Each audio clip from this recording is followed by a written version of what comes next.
Assalamualaikum, salam Malaysia Madani. Kanta 744 dimulakan dengan rangkuman berita utama dalam segmen SNC. Konsep Madani inklusif bertujuan melindungi setiap kaum di negara ini. Sehubungan itu, rakyat tanpa mengira latar belakang agama dipelawa bersama-sama menjayakan agenda negara. Perdana Menteri menegaskan semua masyarakat harus menerima kenyataan bahawa Islam adalah agama persekutuan tanpa ada kewujudan sebarang prasangka. Konsep demokrasi penyertaan dan demokrasi kebertanggungjawaban perlu diamalkan dalam pentadbiran kerajaan perpaduan untuk terus memacu kemajuan negara yang melibatkan kerjasama antara barisan kabinet, pengurusan tertinggi kerajaan, penjawat awam, pihak swasta dan masyarakat.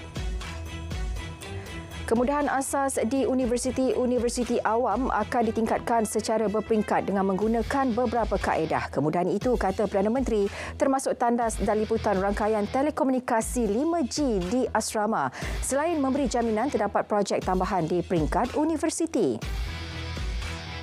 TVET akan terus menjadi keutamaan kerajaan dalam pembentukan Malaysia Madani. Datuk Seri Dr. Ahmad Zaid Hamidi berkata, ini bagi melahirkan belia yang berkemahiran tinggi dan mempunyai peluang pekerjaan yang baik.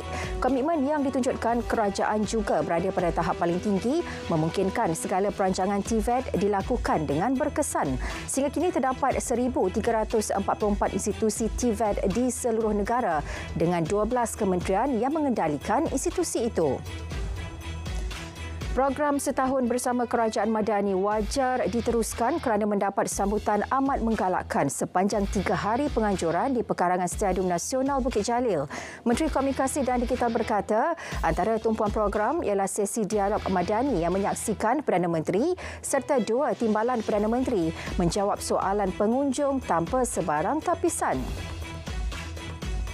Penganjuran program setahun bersama Kerajaan Madani berjaya mencapai matlamat untuk menyebarluas dan mempromosikan dasar serta inisiatif kerajaan kepada rakyat.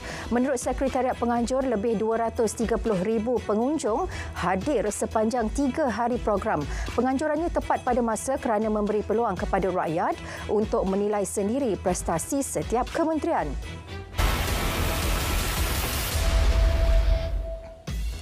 Jenazah pasangan warga emas yang maut dibunuh anak mereka selamat dikebumikan dalam satu liang lahat di tanah perkuburan Islam Kampung Sungai Penchala malam tadi. Terdahulu jenazah Allahyarham Agus Omar, 82 tahun dan Allahyarham Darisma Nyatu Saleh, 72 tahun, dimandi dan disembahyangkan di Masjid Jamik Tengku Abdul Azizah. Sementara itu, suspek direman 7 hari mengikut Seksyen 302 Kanun Keseksaan. Pasukan Unit Forensik Kontingen Selangor hadir di kediaman kanak-kanak autisme Zain Ryan Abdul Matin untuk mengambil sampel bagi membantu siasatan kes pembunuhan kanak-kanak itu. Ketua Polis Selangor, Datuk Hussein Omar Han mengesahkan perkara itu namun enggan mengulas lanjut. Pihaknya juga telah mengambil keterangan 28 lagi individu bagi membantu siasatan, menjadikan keseluruhan 48 individu telah dirakam percakapan setakat ini. Insiden seorang pelajar tingkatan 2 melarikan diri dari asrama sebuah sekolah menengah di Ceras, Kuala Lumpur kerana mendakwa tidak tahan dibuli. Kementerian Pendidikan telah mengarahkan pihak sekolah menyediakan laporan lengkap berhubung perkara itu. Timbalan Menteri memaklumkan KPM akan mengambil tindakan selanjutnya selepas menerima laporan lengkap. Menteri Sumber Manusia meminta semua pihak memberi ruang kepada pasukan siasatan forensik dalaman untuk melengkapkan siasatan berkaitan kes serangan siber yang menyasarkan infrastruktur dan imej perkeso. Kementerian sekali lagi memberi jaminan tiada pihak akan terlepas daripada tindakan undang-undang sekiranya didapati menjadi dalang insiden pada 2 Disember lepas. Ketua Pegawai Keselamatan Maklumat adalah antara jawatan perlu diwujudkan di setiap kementerian. Keperluan itu jelas Menteri Komunikasi dan Digital bagi membendung isu pencerobohan data seperti yang berlaku terhadap pangkalan data perkeso baru-baru ini. Kuala Lumpur bimbang terhadap percubaan sesetengah pihak menerusi pelbagai taktik bertujuan menjejaskan dan mengganggu prosiding jenayah terhadap penimbang tara Sepanyol Dr. Gonzalo Stampa. Ia termasuk percubaan gerila seperti usul yang difailkan 4 Disember lalu yang disifat sandiwara terbaharu penipuan Sulu untuk menjatuhkan kedaulatan undang-undang. Menurut Menteri di Jabatan Perdana Menteri Undang-Undang dan Reformasi Institusi, ia tindakan tidak berasas dan terdesak bagi menekan kerajaan Kerajaan Malaysia, Mahkamah Spanyol dan Pendakwa Raya. Trend kenaikan kes COVID-19 dijangka akan berterusan sehingga penghujung tahun, khususnya ketika Christmas. Walaupun hanya melibatkan kes gejala ringan dan tidak menjejaskan fasiliti kesihatan, KKM terus memantau rapi penularan kes menerusi amalan SOP ditetapkan. Menteri Kesihatan berkata orang ramai dinasihat kekal dengan langkah pencegahan termasuk pemakaian pelitup muka dan menjaga kebersihan diri. Selangor sedia menubuhkan semula jawatankuasa khas bagi menangani COVID-19 jika berlaku peningkatan kes. Menteri Besar memaklumkan kerajaan negeri kini sedang memperoleh data dan maklumat terkini daripada Kementerian Kesihatan mengenai angka kes yang direkodkan. Met Malaysia memaklumkan penumpuan angin dijangka berlaku di kawasan timur Semenanjung dan barat Sarawak sehingga Khamis ini dengan jangkaan boleh meningkatkan kelembapan dan berpotensi membawa hujan di kawasan pesisiran pantai Terengganu, Pahang dan Johor. Di barat Sarawak, hujan dijangka berlaku pada lewat petang hingga malam serta berpotensi berlanjutan sehingga awal pagi. Manakala di negeri-negeri lain, ribut petir serta hujan lebat dan angin kencang berpotensi berlaku pada sebelah petang hingga malam. 351 projek sakit dan terbengkalai berjaya diselesaikan dan dipulihkan KPKT sepanjang tahun ini yang melibatkan nilai pembangunan kasar berjumlah 32.87 bilion ringgit. KPKT menerusi Prima juga berjaya menyiapkan 35,454 unit kediaman di seluruh negara sehingga 31 Oktober lepas. Sementara 261,901 unit rumah mampu milik siap dibina dan dalam fasa pembinaan di bawah RMK 12.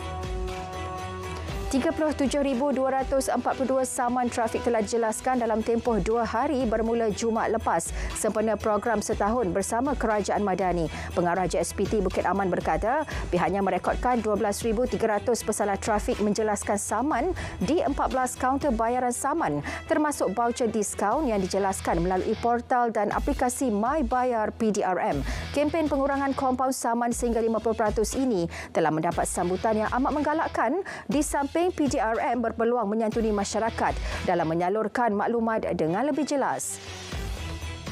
Kos tambang pergi dan balik bagi perkhidmatan tren shuttle Tebrau antara Johor Bahru dan Singapura bakal diselaras. Kementerian Pengangkutan berkata cadangan nilai tambang RM5 itu khas untuk warga Malaysia yang mampu mengurangkan beban 10,000 pengembara harian yang perlu membayar $5 Singapura ketika ini. Dalam pada itu, Menteri Pengangkutan memaklumkan APAD sedang mendapatkan pandangan serta maklum balas awam berkaitan cadangan pembinaan sistem tren moden di Melaka. Perkara itu penting sebelum keputusan Railway Scheme dikeluarkan kepada syarikat untuk melaksanakan kerja-kerja pembinaan tren berkenaan. APAD memaklumkan sistem pengangkutan itu melibatkan jajaran kira-kira 20 km dengan 25 hentian. Status terkini kutipan dan pembekalan darah bagi kesemua kumpulan darah di unit perubatan transfusi Hospital Sultan Ismail Johor semakin berkurangan. Menerusi hantaran Facebook HSIJB Johor Blood Donation Drive Schedule, kumpulan darah jenis O adalah yang paling kurang setakat ini. Justru orang ramai dimohon untuk tampil menderma darah bagi kesinambungan menyelamatkan pesakit yang memerlukan. Siti Mariah Hamzah, 39 tahun, akhirnya pulang ke pangkuan keluarga selepas terpisah sejak 9 tahun lepas. Siti Mariah berjaya ditemui pada 7 Disember lepas hasil bantuan Ketua Polis Daerah Padang Terap dan Balai Polis Labu. Ibu bapanya berterima kasih kepada pihak polis, media serta semua pihak yang membantu mencari Siti Mariah. Jawi akan menerima kumpulan pertama pegawai perkhidmatan pendidikan grade DG41 lantikan SPA dalam tempoh terdekat. Seramai 113 orang guru akan ditempatkan di 5 buah sekolah integrasi rendah agama Jawi, Siraj. Sehingga kini seramai 1,632 guru ditempatkan di 71 buah sekolah rendah agama dan 5 Siraj di seluruh wilayah persekutuan. Yang di-Pertuan Agong berkenan merasmikan memorial 2 kapal perang Britain HMS Prince of Wales dan HMS Repulse di Teluk Cempedak, Kuantan. Majlis diadakan sempena ulang tahun ke-82 karamnya kapal-kapal berkenaan. Memorial ini turut mempamerkan sauh dipercayai dari salah sebuah kapal berkenaan dihadiahkan kepada Malaysia oleh United Kingdom.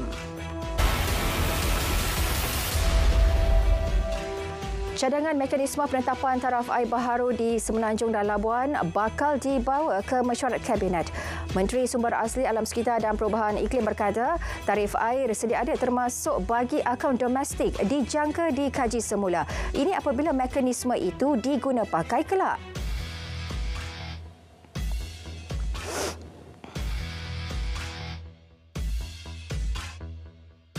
Kementerian Sumber Manusia menyasarkan kadar pengangguran menurun kepada 3% tahun hadapan berbanding 3.4% yang dicatatkan pada tahun ini. KSM juga sedang melakukan usaha berterusan dari segi penempatan pekerjaan dalam sektor profesional, antaranya bersama Perkeso menerusi My Future Jobs. Suruhanjaya Syarikat Malaysia berpandangan satu kajian perlu dilaksana berkaitan kerangka perundangan bagi menyeragamkan laporan keuangan NGO yang menguruskan dana awam. Ia susulan kebimbangan umum mengenai ketidakpatuhan sesetengah badan amal dalam pengurusan keuangan yang tidak telus. SSM kini sedang memantau perkara berkenaan bagi memastikan pertubuhan terbabit beroperasi dengan telus.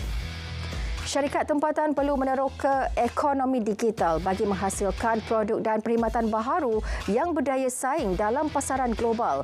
Justru firma tempatan perlu mengambil langkah untuk melabur dalam bidang berkenaan. Malah pelaburan perlu dilakukan dalam penyelidikan dan pembangunan untuk menghasilkan produk baharu yang dapat dieksport ke luar negara.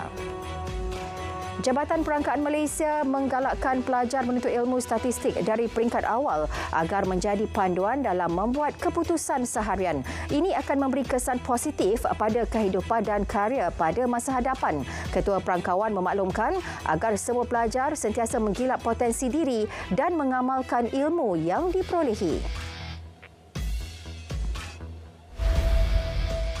Angka kematian penduduk Palestin akibat kezaliman rejim Zionis meningkat kepada 17,674 korban, manakala lebih 49,300 orang lagi cedera sejak pertempuran bermula 7 Oktober lalu. Menurut Kementerian Kesihatan, sektor kesihatan di Gaza mengalami krisis dengan 55 ambulans tidak berfungsi dan pusat penjagaan kesihatan ditutup akibat pengeboman berterusan dan kekurangan bahan api. Sementara itu, sekurang-kurangnya 10 orang awam terbunuh dengan kebanyakannya kanak-kanak dan berpuluh-puluh lagi cedera selepas pesawat rejim Zionis mengebom sebuah kediaman di Han Yunis, Gaza. Rejim Zionis juga membedil sekitar hospital Eropah di bandar ini. Serangan udara rejim Zionis juga dilaporkan berlaku di kamp pelarian berdekatan Nusairat, Maghazi dan Bandar Azawaida di kawasan tengah Gaza. Presiden Turki mengulangi kesaan untuk mereformasi Majlis Keselamatan PBB susulan tindakan Amerika Syarikat memveto resolusi menggesa gencatan senjata kemanusiaan segera di Gaza. Erdogan turut mengecam Majlis Keselamatan PBB sebagai pihak yang melindungi rejim Zionis.